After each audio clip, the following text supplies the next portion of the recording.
On the table here, we got some goodies here. A letter from Little Sticky's Jeep Shop. Current performance. That I got the wiring harness from that I ranted about a few videos ago. Sent me the piece I needed.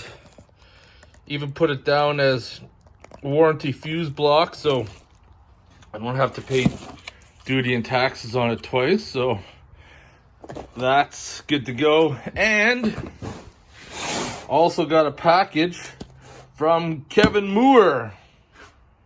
Kevin Moore sent me some beers before, and this is the letter. Hey Jerry, great job on the LS swap. Can't wait to see it done and running. Here's some more beers. Motherfucking beer time. Some of the same I sent you last time and a few new ones. All from local Ontario craft brewers. Well, thank you, Kevin. Let's just have a look at these ones. Orange Creamsicle Ale by Railway City. This one is, sour. I love the sour beers. What else do we got here? We got Jam Up the Mash. Nice, nice. And, we got a little shorty in there. Let's grab this one. Blonde Cause and Effect. And let me get these last two out. So the shorty is Squeeze Play Black Currant Sour. And Jam Up the Mash. So there's all the beers right there. I want to thank you, Kevin. Much appreciated for sending me some beers. That is so awesome. Yes, sir. The Sticky Bandit sent me some more stickers. I think I'm going to put one of the first stickers on the Jeep. There's lots of real estate on my Jeep. If you want to see your sticker on the inside of the hood, just send me some stickers. Now, remember I was talking about what I'm going to use for a light? I picked up a lifetime supply of these. I guess you call them penny lights. So, little real estate right there. I'm going to go there. And like I mentioned before, I need something on the side. So I was thinking, up in the hood. I don't like the idea of running wires all the way down. Maybe I can run it through that center channel perhaps. I don't know. I gotta figure out something what I'm gonna do there. Going back to this, I don't know how you could not know that this was not in the package when it was sent out.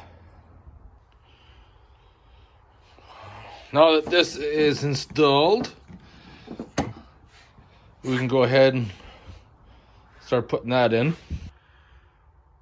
But I need to finish this wiring first and start getting everything else wired up before I start doing other things. I don't know about you guys, but those guys doing the roofing with the snowstorm coming in would definitely suck.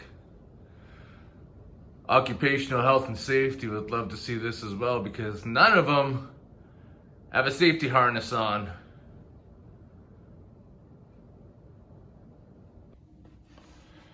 Last night I wanted to have a fire, but I even got kindling all cut up there, but had some severe wind up to 150 kilometers an hour, and then it started raining.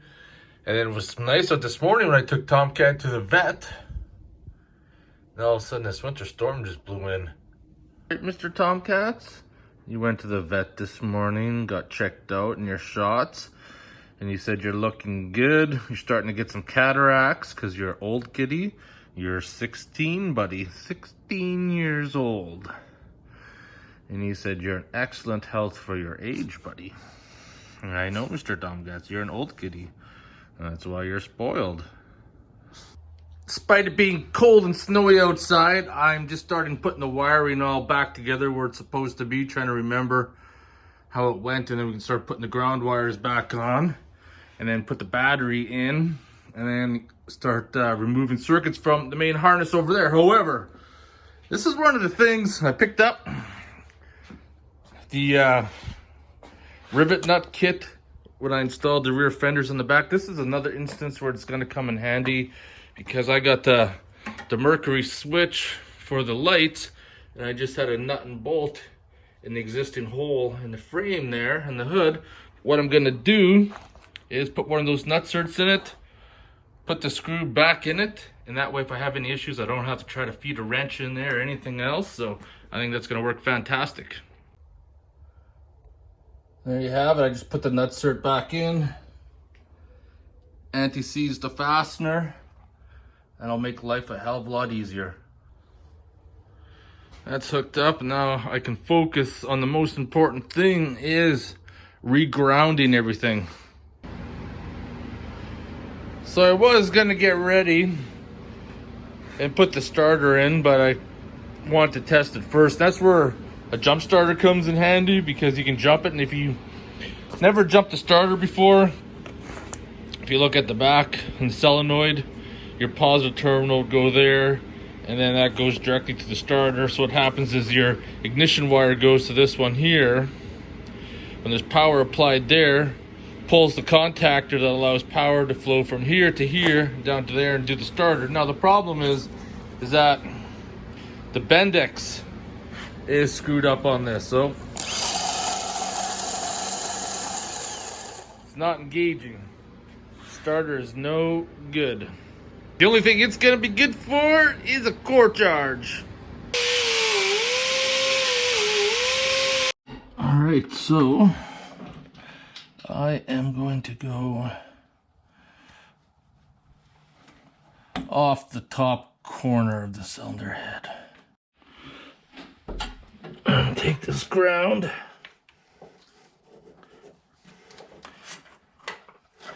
feed it behind. Yeah, I'm not a fan of self-tapping screws.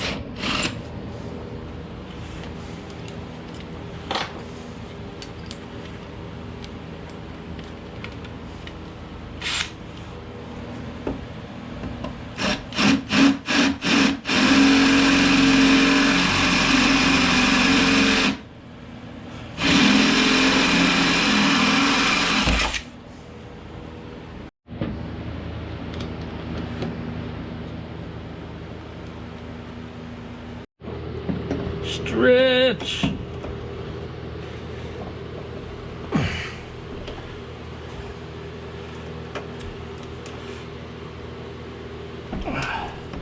I think she's tight. Now, of course,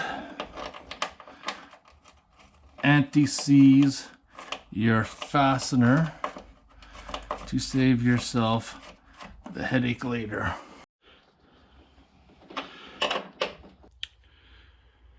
So I was sitting here and I'm hooking up a couple ground straps, getting all the grounding done, and I only hooked up one ground wire from the harness, and I'm like thinking, that can't be right.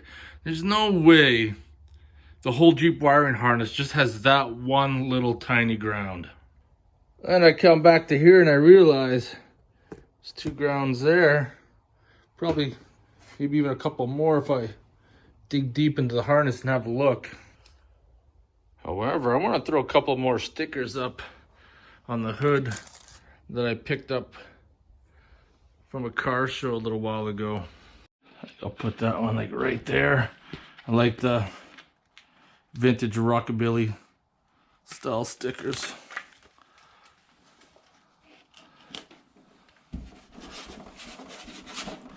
Want to make sure the garage was good and warmed up before I put them on, because try to apply a sticker on cold metal, it's not gonna stick too well.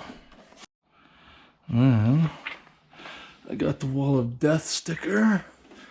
I'm gonna put it right up there. Still got a lot of stickers to go before it's gonna be colorful, but one step at a time.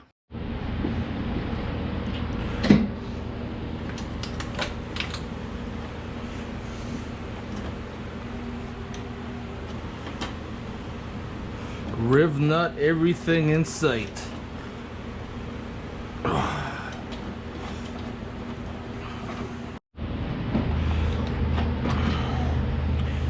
Also gonna put a nutsert in the grill here. I'm not a big fan what they use for the self-tappers in the front, because what happens is that over time it rusts, and I believe that the ground gets bad. So now that I drilled it, put a nutsert in it, or riv nut, it should be good. Continue to do some more grounds. Guess I should get some anti-seize. I had somebody contact me today saying that they did spark plugs in their F-150 and anti-seized them, and now their engine's missing. And I replied back to him, it's probably a grounding issue because he used too much anti-seize. This is a copper coat, and I'm pretty sure the conductivity is pretty good with that. I can't remember what it says. Anyways, it doesn't matter. Yeah, anti-seize is great stuff, but you gotta watch for the things you use just for that reason. And it's a pain in the ass to do the spark plugs on the 5.43 valve. So he's gonna have to go through and probably try to clean up some anti-seize. Now I gotta try to play the old twistorama trick here. And of course, yeah, you're not gonna fit through there, are you? I'm gonna have to drill you out a little bit.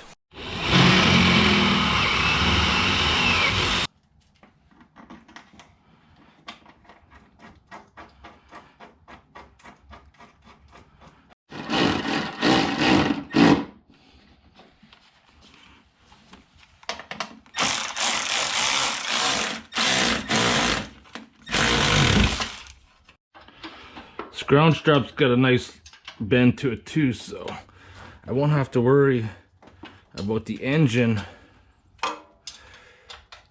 shifting too much inside the engine compartment here and pulling on that cable, because it's just pretty good. Throw one more riv nut right down here.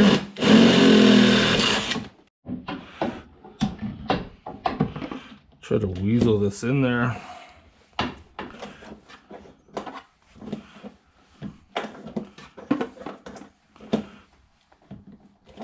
Oh, might be able to get just a little bit more before we're good.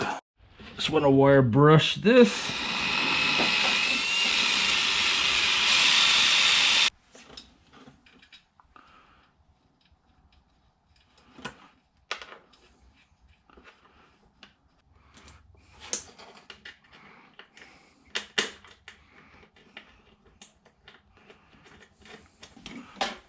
Really?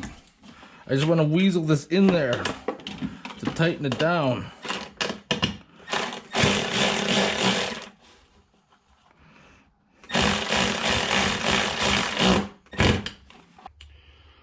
So I went down and ran some errands. I had to get some zip ties. And I'm going to give you some zip ties, public safety tips right here. The best zip ties to get are the ones with the metal tabs. These ones are just plastic. These are for general use, but industrial use, they have metal tabs and they're extremely strong. However, when using zip ties, it's best to get some flush cuts like this one here.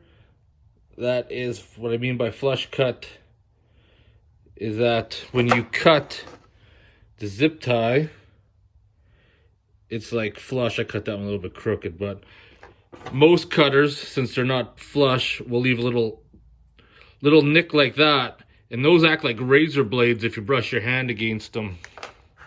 And these are cheap. These little cutters are really cheap. But I also had to pick up some bolts. You know, I keep hearing about this climate change. We got to do better for the environment. Well, you know, they used to have a bulk bin. Now everything's in this single-use plastic. I just don't get it. All right, that's all taken care of. Ran all my grounds. Making the Jeep battery harness work. Or should I say, I'm making my Jeep battery cable harness work, is that it did stretch down and I went off the bell housing and I took the long cable up to the main ground. So then I just got my multimeter hooked up and I can just touch things randomly on the motor and I get continuity. I can just touch bolts too, like over here. I should see continuity in there. So I am definitely getting decent ground. See if I can touch through the paint. Oh yeah, I am too, a little bit. This, my friends, is the battle that's plaguing me now, and I still haven't figured out how I'm gonna go about it. I had this big bright idea when I first got this engine that I went with the shallower oil pan and I wanted the remote oil filter. Well, now that it's installed, I still haven't figured out where I'm gonna put the oil filter. I do have some ideas, but nothing is too concrete yet. Most likely build a bracket and come up there, maybe have the filter sideways or something. I am not too sure. Probably be best to have the filter go up and down, be less of a mess that way. All that being said, it's time to move on. And that's rewiring the Jeep wiring harness to make everything work for the LS swap. So I think it's motherfucking beer time now. And by motherfucking beer time, we're gonna try one of the beers that Kevin Moore sent us. Let's grab one right here, sour. Dry hopped ale, brewed with peach passion, fruit, and raspberry. 5.5% alcohol. I love the sour beers.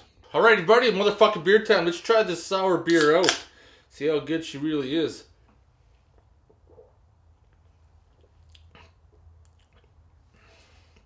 Fuck, that's really good. That's a good sour beer. So we're making good progress. I'm documenting everything as I go. And I understand that some people could be getting bored because this project seems to be taking forever. However, I'm not building this Jeep or documenting it for the people who have the attention span of 30 seconds. I'm documenting this whole thing in depth for the people who are seriously considering doing an LS swap in the future. I want to document everything that I've done. I'm showing you all the mistakes I've done, things that I would have done different if I would have to do it again. This is a big project in order to do this, and we're tackling it a little bit at a time. We're working on the wiring harness now, like I talked about just a little bit before. I got to figure out the oil filter relocation. Getting closer to getting everything back together so we can finally start it and see if it's going to make some noise or not. But anyways, motherfucking beer time.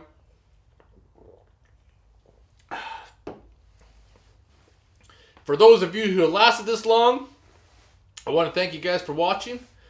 And I'll see you guys in the next video where we start tackling the factory harness, removing what we don't need, keeping what we need to make this engine run. I'll talk to you guys in the next video.